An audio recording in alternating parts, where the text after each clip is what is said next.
Hi everyone, welcome back to my channel and thank you for watching. My name is Mark and this is my Daddy Diary episode 17.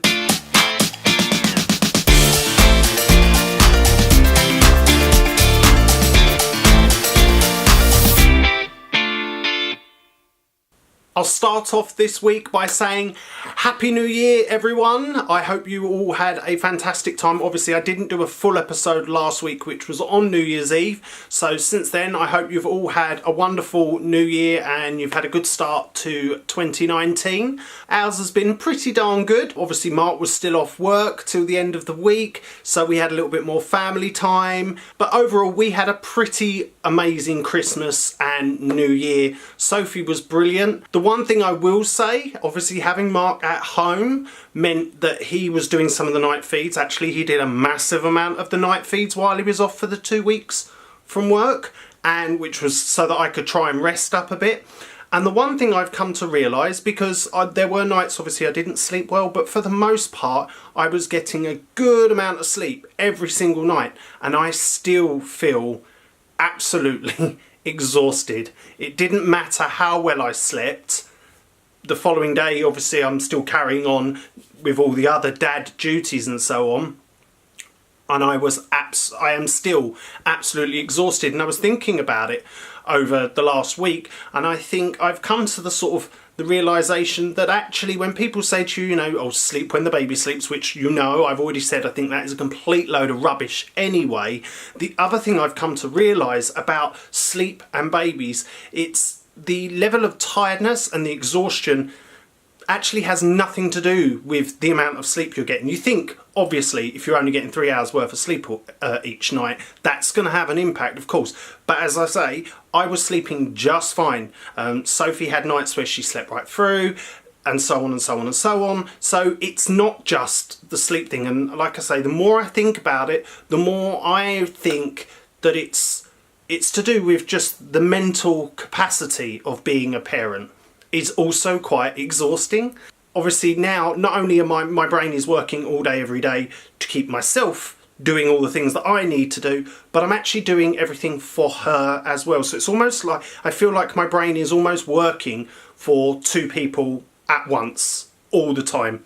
I don't know, I think I'm mentally, you're always switched on, you're always thinking about their needs at all times, even when you're asleep, and I think that's where the real exhaustion and the tiredness comes from. So anyone who tells you, or this would be my opinion on it, anyone that ever says, oh, just sleep when the baby sleeps, you'll be fine, that's how you don't get tired, is completely lying, because you will still get tired, because your brain is going to be switched on 24/7 because you're constantly thinking about your child. So like I say, I don't think the correlation between the exhaustion and the tiredness necessarily ties in with how well you're sleeping. Just something I've been thinking about, and like I say, I feel like my brain is constantly switched on for the two of us.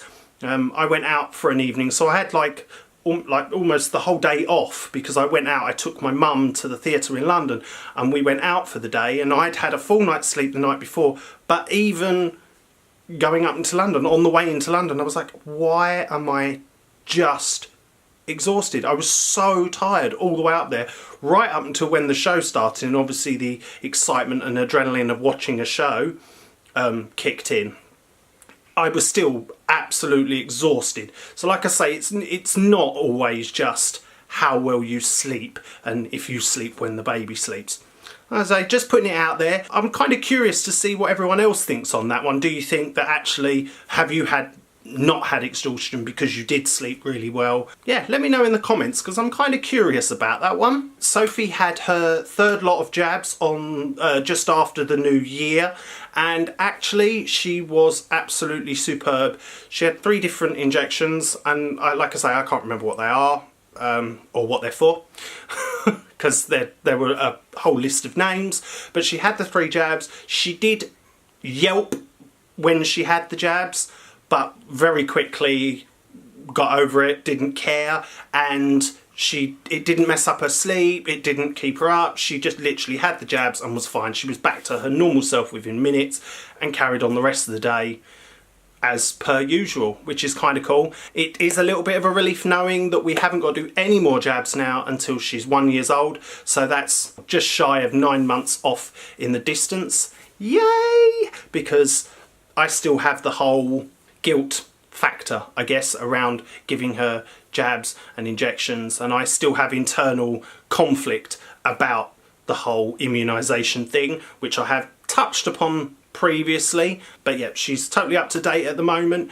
Everything, like I say, everything has been really great. We've had a really good couple of weeks. Now that the Christmas tree is down and out of the living room, I was able to put up something now that she's big enough for it, which is her Minnie Mouse Activity Centre from Bright Starts, or as we have now dubbed it, the Global Domination Control Centre, because she does get all kind of mischievous and she looks like she is plotting and pulling levers and doing all sorts to take over the world. So she is now big enough for that, and she's really enjoying that one. She's got better actually, even sitting in her bouncy seat as well. So generally speaking, she's playing in all the right ways. She got lots of new toys for Christmas, so she's just generally very happy, very bouncy, and everything is going really well. Now that Christmas and the New Year is over, I expect that we will start to hear a little bit more from Kafkas in the next couple of weeks, because I know that their report has to be submitted to the courts quite early on in February, ready for our court date towards the end of February. So although I haven't heard anything yet, I've kind of sort of accepted that that's probably because of Christmas and New Year. So I'm hoping that we're going to hear something by the end of this week. Who knows? But let's say there's not really anything to update on that. My other big aim, I guess, for this week is to start getting some classes and lessons booked in for Sophie. So I want to get her swimming lessons booked. I want to get sensory classes booked and baby massage classes. They're the sort of three main ones at the moment, unless someone's got some suggestions of anything else that they might have in my local area, who knows. But they're the sort of three key ones that I could think of that I definitely want to try and get booked sort of now that we're through Christmas and New Year. I'd kind of made the conscious effort that just before Christmas things would be too hectic to start piling all that kind of stuff on. But yeah, now that we're done with that, I've kind of put my mind on everything else and getting her booked into all those sort of things. So if you've got any suggestions of different classes that you've found really great with your children that I could have a look into, drop those into the comments and I will have a look and see if I can also get her booked onto those.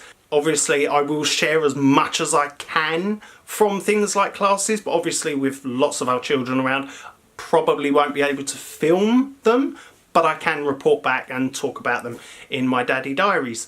And that pretty much wraps it up for this week. I apologise if this week seemed a bit fast. I do feel like I've had to kind of spiel things off a little bit. Sophie is currently out with Dada, and I think she probably wants her bedroom back any minute now, so I feel like I was trying to get through it as quick as I can. Thanks as always for stopping by and watching, and of course if you have enjoyed it, please don't forget to hit the subscribe button and the like button, and I'll see you next week. Bye!